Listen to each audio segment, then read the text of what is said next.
दोस्तों, तुर्की 4 सदियों से पूरी इस्लामी दुनिया का खलीफा था। उनकी मजहबी क़यादत को सल्तनत उस्मानिया से बाहर की इस्लामी ताकतें भी मानती थी। पहली जंग अजीम में बरतानिया की मदद से अरब में सल्तनत उस्मानिया के खिलाफ बगावत हुई, जिसके बाद मक्का मदीना इसके हाथ से निकल गया। 6 साल बाद सन 1924 में खिलाफत का निज़ाम खत्म हो गया, जिसको अब 2023 में वापस आना है। लेकिन सवाल यह है कि सल्तनत उस्मानिया में कौन कौन से ममालिक वापस आ सकते हैं। क्या सऊदी अरब मक्का और मदीना वापस तुर्की के हवाले करेगा? क्या ये उर्दुगान और वली अहद मोहम्मद बिन सलमान के माबैन कोई मसला बन सकता है? आज की इस वीडियो में तुर्की, सऊदी अरब और उन यूरोपीय ममालिक के माबैन पैदा होने वाले मुमकिन कुशीदगी के बारे में बात करेंगे, जिसके लिए उर्दुगान ने खुद को कई सालों से तैयार कर रखा है। वीडियो की तफसील में जाने से पहले आपसे गुजारिश है कि हमारे चैनल को सब्सक्राइब कर लें, ताकि मज़ीद ऐसी मुस्तनद खबरें आप तक पहुंचती रहें। और आज की इस वीडियो को आखिर तक जरूर देखिएगा। दोस्तों, सदर उर्दुगान ने कई बार कहा कि तुर्की वाहिद मुल्क है जो आलम इस्लाम की क़यादत कर सकता है। ये जाहिर है कि जब उर्दुगान ये कहते हैं तो उनके जहन में सल्तनत उस्मानिया की मिरास होती है। सल्तनत उस्मानिया की बात करें तो ये सोवियत यूनियन से बड़ी थी, जो कि 22 मिलियन मुरब्बा किलोमीटर पर फैली हुई थी। सल्तनत उस्मानिया मिस्र, यूनान, बल्गारिया, रोमानिया, मैसेडोनिया, हंगरी, फ़लस्तीन, अर्दन, लबनान, शाम, अरब के बेशतर इलाकों और शुमाली अफ्रीका के बेशतर साहली इलाकों तक फैली हुई थी। ये सल्तनत मुस्लिम हुक्मरानों को अहमियत देती थी, जिसकी वजह से उर्दुगान को लगता है कि आलम इस्लाम की क़यादत करना तुर्की का तारीखी हक है। दोस्तों, सल्तनत उस्मानिया जो लगभग सन 1299 में कायम हुई थी, पहली जंग अजीम के साथ सन 1923 में खत्म हुई और जदीद तुर्की बन गया। सन 1924 में जैसे ही इस रियासत को जदीद तुर्की का नाम दिया गया, तो इस मुल्क ने उस्मानिया सल्तनत को अपने शानदार तारीख में शामिल किया, जिसको आज तमाम इस्लामी ममालिक में एक मरकजी हैसियत भी हासिल है। दोस्तों, सऊदी अरब तुर्की के साथ अपनी ये होलनाक तारीख को शायद ही भूलेगा। जब भी सऊदी अरब अपनी तारीख पर निगाह डालता है तो उसे सल्तनत उस्मानिया का दौर सबसे पहले याद आता है, जिसकी एक अहम वजह यह भी है कि सऊदी अरब में मक्का और मदीना हैं और ये दोनों उस्मानियों के मातहत रहे हैं।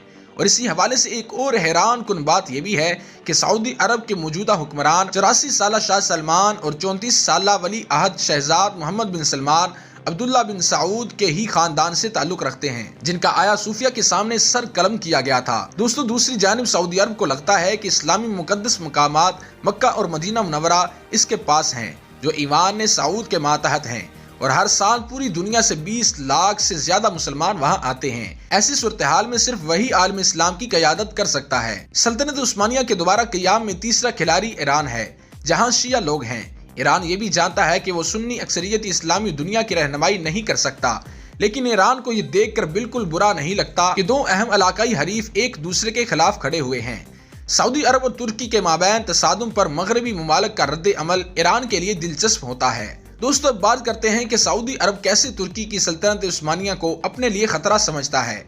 उर्दुगान का मजहबी लगाव और सऊदी अरब को रोकने की हिकमत अमली बैक वक्त चल रही है।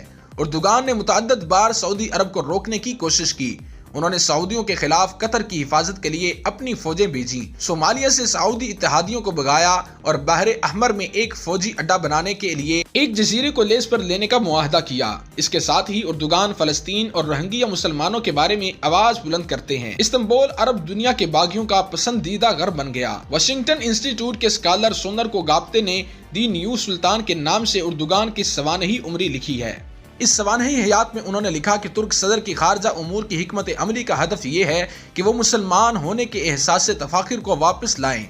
वो सल्तनत उस्मानिया की एक बड़ी जदीद शक्ल लाना चाहते हैं, ताकि तुर्की इस्लामी अजमत का कायद बन सके। उर्दुगान की ख्वाहिश के पीछे एक तवील मासी है। दोस्तों, उर्दुगान का नया तुर्की सऊदी अरब के लिए एक चैलेंज है, क्योंकि यह मुतबादिल इस्लामी नमूना पेश कर रहा है।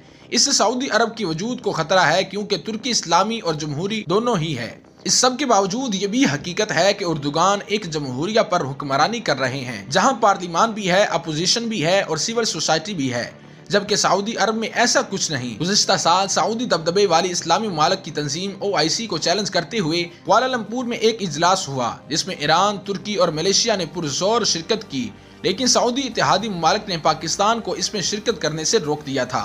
उर्दुगान चाहते हैं कि वो सऊदी दबदबे को चैलेंज करके अपना सिक्का जमाएं।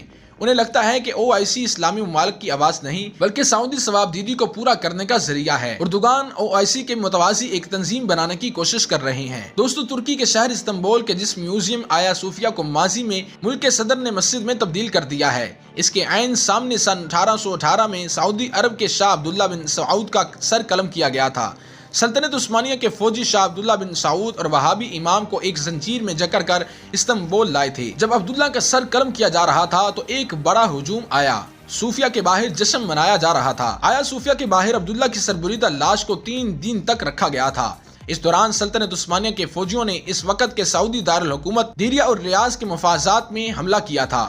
دوستو، اگر پاکستان کی بات کریں تو پاکستان کی ترکی سے محبت کا یہ عالم ہے کہ پاکستان میں ٹی وی ڈرامہ ارطغرل نے ناظرین کے لحاظ سے تمام ریکارڈ توڑ ڈالے۔ لوگوں نے اس ڈرامے میں شامل اداکاروں کو سلطنت عثمانیہ کی حقیقی کرداروں کے طور پر دیکھنا شروع کر دیا۔ ڈرامے کی خواتین فنکاروں کی پرانی حقیقی تصاویر دیکھ کر پاکستان کے لوگ برق اٹھے اور اصل زندگی میں ان کے لباس اور انداز پر سوشل میڈیا پر اعتراض کیے جانے لگے۔ جب ترک صدر اردوغان پاکستان کے دورے پر آئے تو وزیر اعظم عمران خان نے مشترکہ پریس کانفرنس میں بڑے فخر سے کہا کہ ترکوں نے کئی سو سال تک ہندوستان پر حکومت کی تھی۔ جس حوالے سے ماہرین نے بھی کہا کہ اردوغان نہ صرف اسلامی دنیا کی رہنمائی کرنا چاہتے ہیں بلکہ وہ یہ بتانے کی کوشش کر رہے ہیں کہ اسلام بہترین مذہب ہے۔ اردوغان کا اسلامک پروجیکٹ یہ ہے کہ اس میں مسلمانوں کے لیے عثمانیہ سلطنت اپنے اعلیٰ ہونے کا جب تلوار، تشدد اور قدامت پسندی ہے۔ دوستو، عمران خان نے اردوغان کے ساتھ پریس کانفرنس کرتے ہوئے یہ بھی کہا تھا کہ آپ کے آنے سے ہم سب کو اس لیے بھی خوشی ہوئی ہے کہ ہماری قوم سمجھتی ہے کہ ترکی سے ہمارے رشتے صدیوں پرانے ہیں۔ ترکوں نے تو 600 سال تک ہندوستان پر حکومت کی تھی۔ اس کے دہائی میں پاکستان پر حکومت کرنے والے فوجی عامر ضیاء الحق نے کہا تھا کہ پاکستان ایک نظریاتی ریاست ہے۔ اگر آپ پاکستان سے اسلام کو نکال کر اسے سیکولر اسٹیٹ بنا دیں تو یہ بکھر جائے گا۔ پاکستان غیر ملکی مسلم شخصیات سے اپنی پہچان جوڑنے کی کوشش کرتا رہا ہے۔ عمران خان کی طرف سے عثمانیہ سلطنت کے بارے میں بننے والے ٹی وی ڈرامہ کو دیکھنے کی اپیل پاکستانی حکمرانوں کی اپنی پہچان تلاش کرنے کی کوشش کا ہی حصہ ہے۔ لیکن یہ سوال اٹھنا لازم تھا کہ وزیر اعظم ایسے ڈرامے کی تعریف کیوں کر رہے ہیں جس میں دوسرے مذہب کو دشمن کے طور پر دکھایا گیا ہے۔ عثمانیہ سلطنت اپنے اعلیٰ ہونے کا جب تلوار، تشدد اور قدامت پسندی ہے۔ دوستو، عمران خان نے اردوغان کے ساتھ پریس کانفرنس کرتے ہوئے یہ بھی کہا تھا کہ آپ کے آنے سے ہم سب کو اس لیے بھی خوشی ہوئی ہے کہ ہماری قوم سمجھتی ہے کہ ترکی سے ہمارے رشتے صدیوں پرانے ہیں۔ ترکوں نے تو 600 سال تک ہندوستان پر حکومت کی تھی۔ اس کے دہائی میں پاکستان پر حکومت کرنے والے فوجی عامر ضیاء الحق نے کہا تھا کہ پاکستان ایک نظریاتی ریاست ہے۔ اگر آپ پاکستان سے اسلام کو نکال کر اسے سیکولر اسٹیٹ بنا دیں تو یہ بکھر جائے گا۔ پاکستان غیر ملکی مسلم شخصیات سے اپنی پہچان جوڑنے کی کوشش کرتا رہا ہے۔ عمران خان کی طرف سے عثمانیہ سلطنت کے بارے میں بننے والے ٹی وی ڈرامہ کو دیکھنے کی اپیل پاکستانی حکمرانوں کی اپنی پہچان تلاش کرنے کی کوشش کا ہی حصہ ہے۔